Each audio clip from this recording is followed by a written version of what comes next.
Week 3 schedule. Staying vulnerable is a risk we have to take if we want to experience connection. Bryn Brown.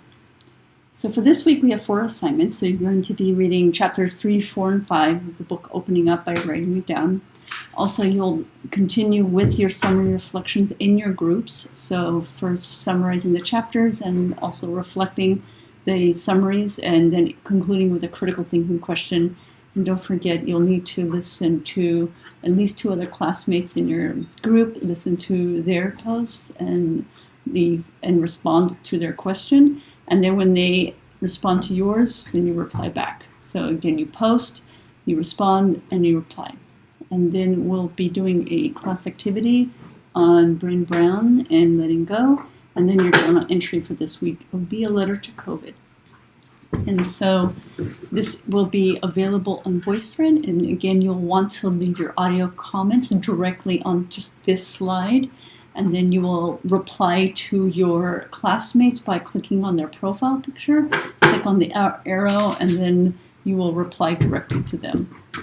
The class activity we'll be doing will involve you listening to this particular TED Talk. In your groups, you'll be discussing the following questions about shame and guilt and how it relates to trauma and letting go.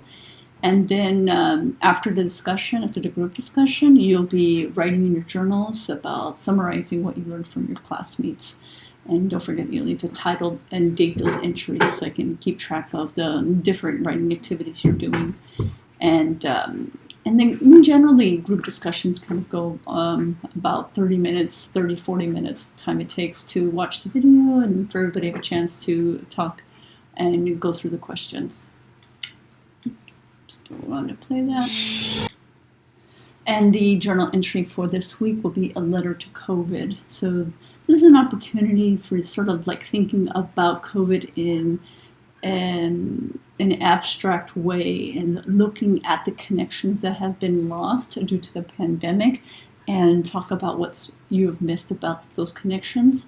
And an alternative, in the event that you haven't lost any connections at all due to the pandemic, is to think about those stories of triumph that you have sort of reflected on or have been passed on in your family or as important in your culture or your religion, that has helped you get through this difficult time, that has given you strength. It's been a source of strength and resilience for you. And then, as always, if you are triggered by any of the journal entries, please do take a break. And I always recommend taking long inhalations and placing your hand on your belly and chest and really taking the time to inhale and exhale until you can sort of return to a more normal state. And then again, these are tips to succeed in my class. So it's always nice to kind of review these every now and then. And then for the following week, we'll be reading chapters 6, 7, and 8. And you can click on the schedule.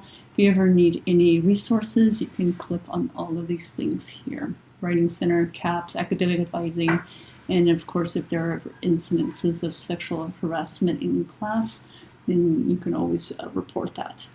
All right, I look forward to reading your work and seeing you on class.